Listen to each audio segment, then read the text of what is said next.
हम मछलियाँ पकड़ने के लिए नदी के किनारे पानी में कांटे और रस्सियाँ लेकर बैठते थे। यहाँ अगल बगल 3 पेड़ थे, जिनके सहारे हम 3 दोस्त बैठे हुए थे। हमें यहाँ आते देख कई लोगों ने हमें मना किया कि हम वहाँ न जाएं, वहाँ एक अजगर देखा गया है। हमने सुना और यहीं बैठ गए। खालिद ने कहा, इसीलिए तो हम यहाँ आए हैं। डर है कि मछली पकड़ने वाले इस तरफ न आएं, और यहाँ अच्छी मछलियाँ हैं और हमारे पास ये बंदूक भी है। उसने बैग में बंदूक थपथपाई। उस समय संध्या हो चुकी थी और चंद्रमा निकल आया था। चांद सितारों का कारवां आसमान में चल रहा था। नदी के पानी में चांद और तारे ऐसे चमक रहे थे मानो रोशनी लहरों और वृत्तों में विलीन हो गई हो। हम जोर से हंसे।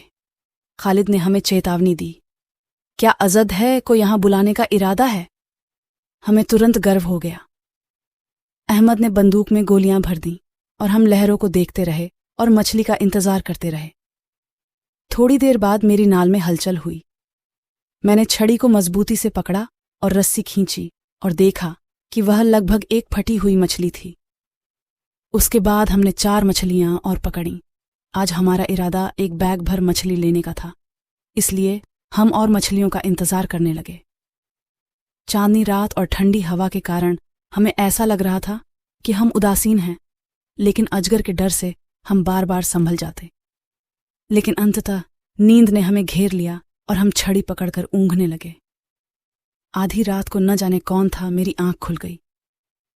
सीने पर भारी दबाव पड़ रहा था। मैं बिल्कुल भी हिल नहीं पा रहा था। पहले तो मुझे कुछ समझ नहीं आया, फिर अचानक मुझे ये भयानक रहस्य उद्घाटन हुआ कि अजगर ने मेरे शरीर को लपेट लिया है और मुझे अपनी चपेट में ले लिया है।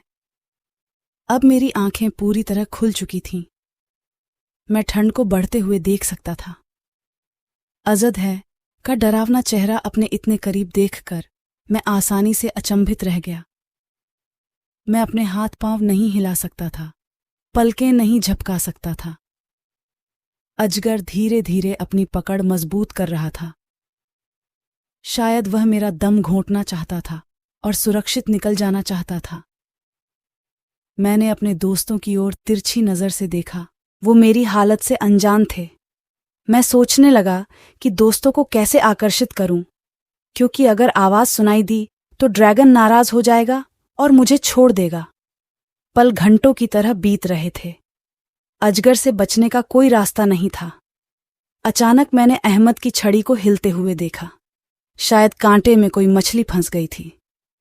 अहमद ने चौंक कर आंखें खोलीं और छड़ी के चारों ओर रस्सी लपेटने लगा। तभी कांटे में एक बड़ी मछली फंस गई। इतनी बड़ी मछली देखकर बहुत खुश हुआ। उसने मुझे बताने के लिए मेरी तरफ देखा और फिर उसकी आंखें डर से फैल गईं। उसने खालिद को हिलाया और मेरी तरफ कर दिया। खालिद भी आंखें फाड़ फाड़ कर यह दृश्य देखने लगा। फिर वे दोनों धीरे धीरे वहां से खिसकने लगे। मेरे दोस्त मुझे मौत के मुंह में छोड़ रहे थे। मुझे उनके व्यवहार पर आश्चर्य हुआ। अब मेरा पूरा ध्यान ड्रैगन की ओर है। वह थोड़ा असहज लग रहे थे। अचानक उसने अपना सिर घुमाया और उसका चेहरा ठीक मेरे सामने आ गया। उसकी जलती हुई निगाहें मुझ पर टिक गईं। मुझे ऐसा लग रहा था मानो मेरी नसों में खून का संचार रुक गया हो। अजद है को घेरना शुरू कर दिया। मुझे ऐसा लगा जैसे मेरा दम घुटने वाला है। तभी अजगर ने मुझे निगलने के लिए अपना विशाल मोर्चा खोला। उसके भयानक दांत चांद की रोशनी में चमक उठे और मैंने डर के मारे अपनी आंखें बंद कर लीं। उसी समय एक विस्फोट हुआ जिससे सारा दिन चकनाचूर हो गया। फिर मैं बेहोश हो गया। जब मुझे होश आया तो मेरे दोस्त मेरे चेहरे पर पानी के छींटे मार रहे थे। मैं उठा और उस ओर देखने लगा जहां कुछ देर पहले बैठा था। अब जहां शव पड़ा था वहां अजगर है। उसकी खोपड़ी की पपड़ी उड़ गई।